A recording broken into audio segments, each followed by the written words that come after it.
देखिए, हम लोग 11th क्लास का एक नया चैप्टर पढ़ने जा रहे हैं। हालांकि इस टॉपिक से 11th क्लास का एग्ज़ाम हो या 12th क्लास का एग्ज़ाम हो या कोई कंपटीशन का एग्ज़ाम हो, कम से कम 2 और ज़्यादा से ज़्यादा 4 क्वेश्चन तक पूछा जा सकता है। जैसे आप लोग 12th के बोर्ड में भी देखेंगे या किसी कंपटीशन की बात करें तो इससे हमेशा क्वेश्चन पूछा जाता है। हम एक शॉर्ट वीडियो में आपको यूनिट और डायमेंशन समझाने का प्रयास करते हैं।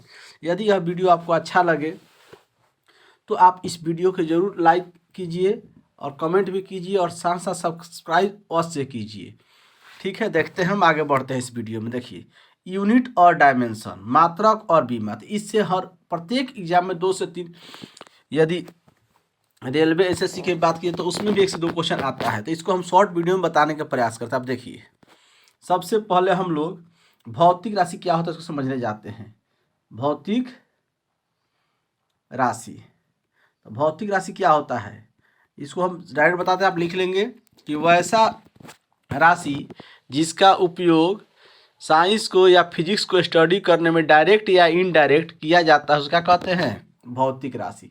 जैसे आप जानते हैं F बराबर ma, तो इसमें F हो गया, M हो गया, A हो गया, सबके सब भौतिक राशि है। उसी तरह से E बराबर mc², इसमें E हो गया, M हो गया और C हो गया, यानी एनर्जी, मास और स्पीड ऑफ लाइट, सबके सब क्या है, भौतिक राशि है। उसी तरह से बात करेंगे V बराबर U प्लस AT, इसमें जितने भी टर्म यूज हुए हैं, या S बराबर UT प्लस हाफ AT², ये सबके सब क्या है, भौतिक राशि है। ठीक है, अब भौतिक राशि 2 तरह का, मुख्य से बहुत सारे बुक में 3 तरह दिया, लेकिन मुख्य रूप से हम दो ही पे बात करते हैं। देखिए, हम लोग देखते हैं भौतिक राशि को। ये देखिए, सबसे पहला होता है एक मूलभूत भौतिक राशि, यानी फंडामेंटल फिजिकल क्वांटिटी।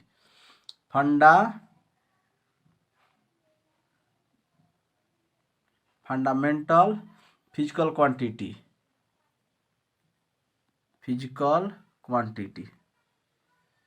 ठीक है। फंडामेंटल फिजिकल मूलभूत भौतिक राशि, मूलभूत भौतिक राशि, तो इसकी संख्या आप देखेंगे तो कितना होता है मूलभूत भौतिक राशि का, 7। ये सबसे पहला 1 नंबर होता है मास, यानी इसको द्रव्यमान बोलते हैं। दूसरा होता है लेंथ, तीसरा होता है टाइम, चौथा होता है electric current,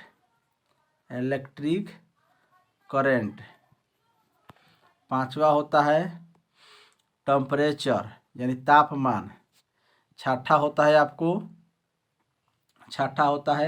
amount of substance, यानी पदार्थ के मात्रा,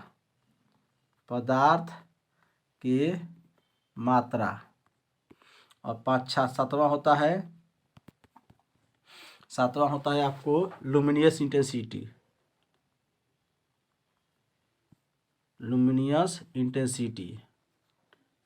यानी इसका हिंदी होता है ज्योति तीव्रता।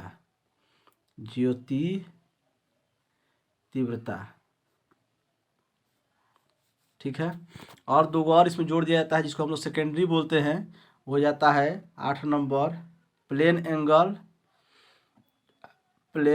एंगल, या इसी को हम बोलते हैं एंगल। और 9वां होता है सॉलिड एंगल, यानी ठोस कोण। ठीक है, ये हो गया आपको फंडामेंटल। और इसके बाद जो भी भौतिक राशि आता है सबके सब क्या होते हैं, आपको फंडामेंटल नहीं क्या होते हैं, उसके बाद सबके सब सप्लीमेंट्री होते हैं। डिराइव फिजिकल क्वांटिटी,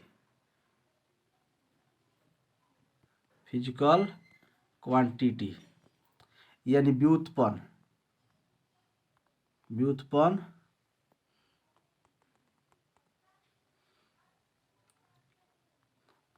भौतिक राशि आप देखने जा रहे हैं। देखिए, जैसे फोर्स हो गया,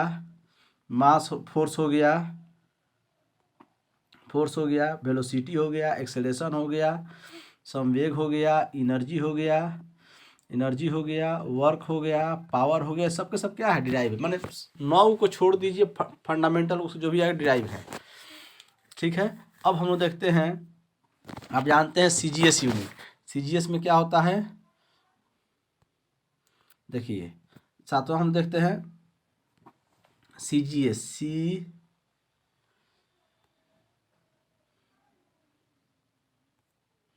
देखिए, तो यहाँ क्या होता है,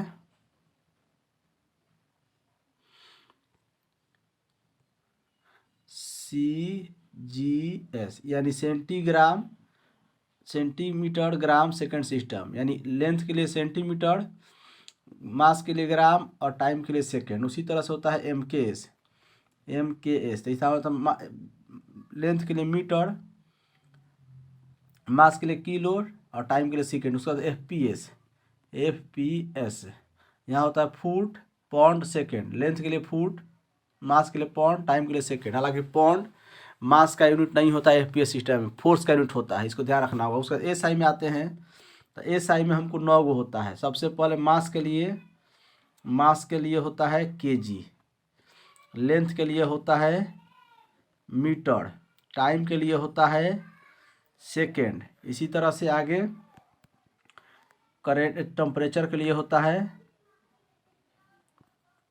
केल्विन,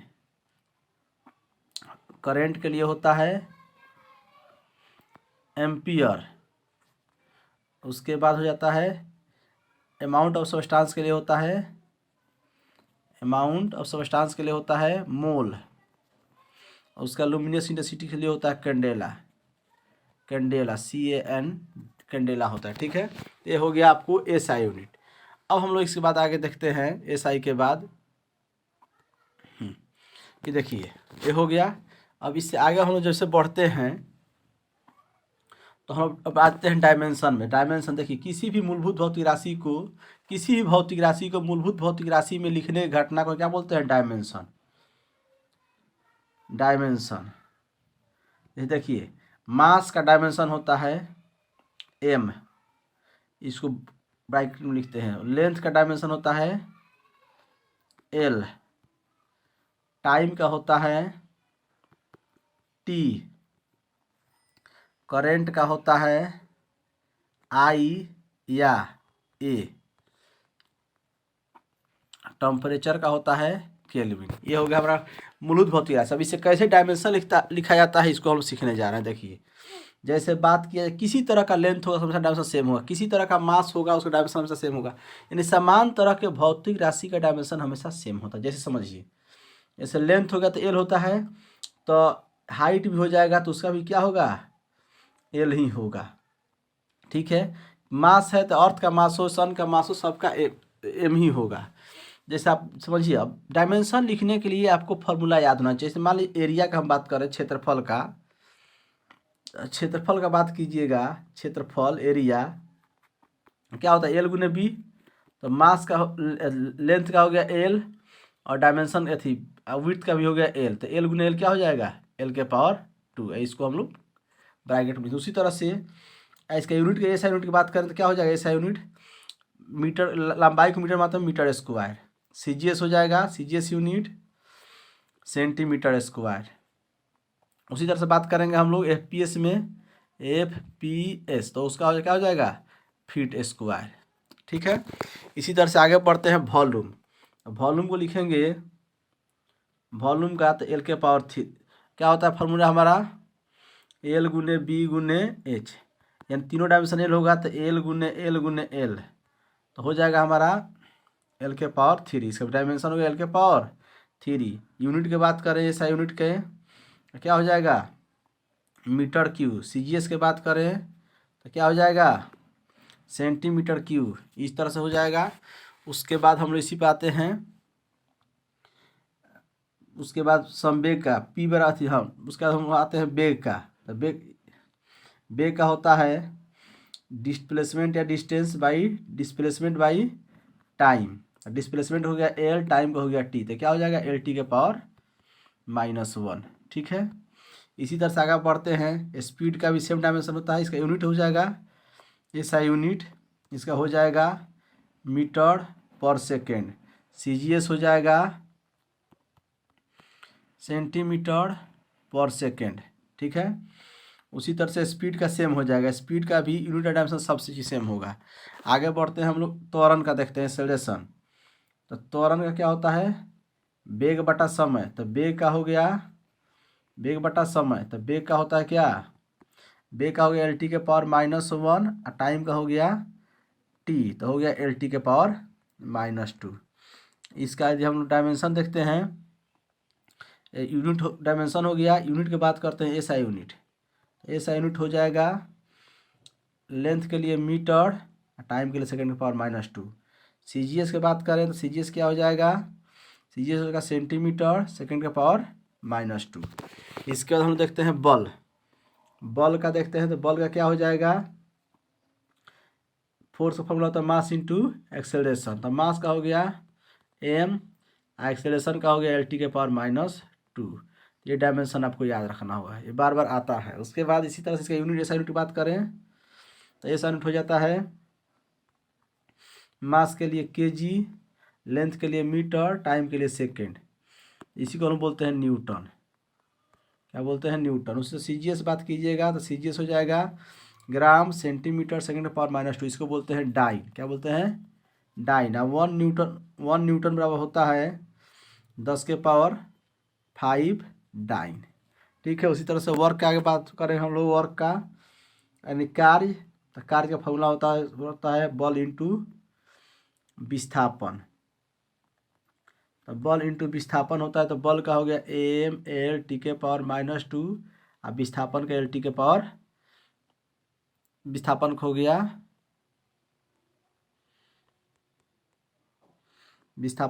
L, तो हो गया क्या ML के पावर 2 T के पावर -2। इसका SI यूनिट की बात कीजिएगा तो kg मीटर स्क्वायर सेकंड के पावर -2। इसी को हम लोग लिख सकते हैं जूल। आगे बात करिए CGS यूनिट का, तो CGS वर्क का CGS यूनिट हो जाएगा ग्राम सेंटीमीटर स्क्वायर सेकंड के पावर -2। इसी को हम लोग बोलते हैं अर्ग। अब 1 जूल बराबर होता है 1 जूल बराबर 10 के पावर 1 जूल बराबर होता है 10 के पावर 7 अर्ग। ठीक है, इसके बाद देखिए अब इससे आगे हम लोग देखते हैं। जैसे ये हो गया कि सामान्यतः 11th में आता है, इसको आप याद रखिएगा, डायमेंशन लिखने में दिक्कत नहीं होगा।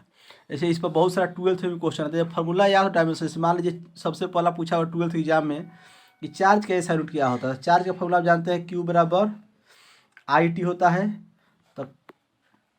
तो करंट का हो गया I और टाइम का हो गया T, तो AT हो गया, IT हो गया, या इसी को लिखा जाता है कहीं कहीं AT, कोई दिक्कत नहीं। इसी तरह से आपको पूछा है डाइपोल। तो डाइपोल के बारे में जानते हैं, डाइपोल क्या होता है P बराबर Q इंटू R। तो चार्ज का डायमेंशन हो गया AT और लेंथ का हो गया L, तो ATL डायमेंशन हो गया ATL। यदि इसका SI यूनिट पूछा जाए तो क्या हो जाएगा, चार्ज का होता है कूलम और दूरी का होता है मीटर, कूलम मीटर। ये भी एग्जाम में पूछा हुआ है। ठीक है, इससे आगे हम लोग बढ़ते हैं इलेक्ट्रिक फील्ड। तो इलेक्ट्रिक फील्ड भी एग्जाम में पूछा हुआ है। इलेक्ट्रिक फील्ड का फॉर्मूला होता है E बराबर F/Q। तो फोर्स का हो गया डायमेंशन MLT के पावर -2 और चार्ज का हो गया IT या AT। क्या होगा चार्ज का IT। इस पर ले जाएगा लिखिएगा तो क्या हो जाएगा MLT के पावर -3 I के पावर -1 इलेक्ट्रिक फील्ड का हो गया। इसी तरह से आगे भी आपको पूछा गया है 12th एग्जाम में, इसे 12th एग्जाम पूछा गया। उसी तरह से लीनियर चार्ज डेंसिटी लेमडा का, तो लेमडा का होता है Q/L फार्मूला होता है, चार्ज बाई लेंथ। तो चार्ज का हो गया IT और लेंथ का हो गया मीटर L, तो क्या होगा LIT डायमेंशन हो गया। उसी तरह से आपको सरफेस चार्ज डेंसिटी सिग्मा का फार्मूला होता है Q/A। तो चार्ज का हो गया AT और लेंथ का हो गया L के पावर 2, तो हो गया ATL के पावर 2, या I एक जब हम I भी लिख सकते हैं, इस तरह से हो जाएगा हमारा डायमेंशन। उसी तरह से आगे हम बढ़ते हैं पोटेंशियल का। तो पोटेंशियल का अब इसका कभी कभी जैसे इलेक्ट्रिक फील्ड का यूनिट भी पूछा हुआ है, तो इलेक्ट्रिक फील्ड का फॉर्मूला तो F/Q। तो F/Q हो गया, चार्ज का हो गया कूलम चार्ज का फोर्स का हो गया न्यूटन, चार्ज का हो गया कूलम, तो न्यूटन पर कूलम हो जाता है इसका ऐसा यूनिट। उसी तरह से पोटेंशियल की बात की तो V बराबर क्या होता है W/Q, यानी वर्क बाई चार्ज। तो वर्क का हो गया डायमेंशन m L⁻², T⁻², और चार्ज का हो गया IT। तो ऊपर ले लिखेंगे तो क्या होगा m L⁻², T⁻−3 और I⁻−1, ये डायमेंशन हो गया। अब इसका ए यूनिट कोई पूछे तो ऐसा यूनिट क्या हो जाएगा, V बराबर W/Q है ना जी, W/Q। तो वर्क का हो गया जूल और चार्ज का हो गया कूलम, तो जूल पर कूलम होता है। इस तरह से हम लोग कैपेसिटर फॉर्मूला जानते हैं Q बराबर CV। तो Q बराबर CV होता है, C बराबर क्या हो जाएगा Q/V। अब चार्ज का होता है कूलम और पोटेंशियल का होता है वोल्ट। अब इसी जूल पर कूलम को हम लोग क्या बोलते हैं, वोल्ट भी बोलते हैं। क्या बोलते हैं, वोल्ट। ठीक है, अब देखिए वोल्ट भी बोलते हैं। अब इसके बाद कूलम वोल्ट हो गया। अब यहाँ देखिए कूलम और वोल्ट, तो वोल्ट का हमारा हो गया, कूलम पर वोल्ट को हम बोलते हैं फराड। ठीक है, इसी तरह से हम लोग आगे बढ़ेंगे तो आपको और भी फार्मूला लिखना होगा तो लिख सकते हैं, इसमें कोई दिक्कत नहीं। वीडियो बड़ा हो जाएगा इसलिए इसी पर हम रोक रहे हैं। इसके बाद भी अब इस तरह से आप डायमेंशन लिखना चाहते हैं तो लिख सकते हैं यदि आपको फार्मूला आता है। यदि वीडियो आपको अच्छा लग रहा हो तो इसे आप ज़रूर सब्सक्राइब करें, कमेंट अवश्य करें और वीडियो को अपने दोस्तों तक शेयर करें। इससे और यूनिट एंड डायमेंशन आपको आ जाता है तो 12th के एग्ज़ाम में समझिए कि 2 से 3 क्वेश्चन आप आसानी से बना सकते हैं। Thank you for watching.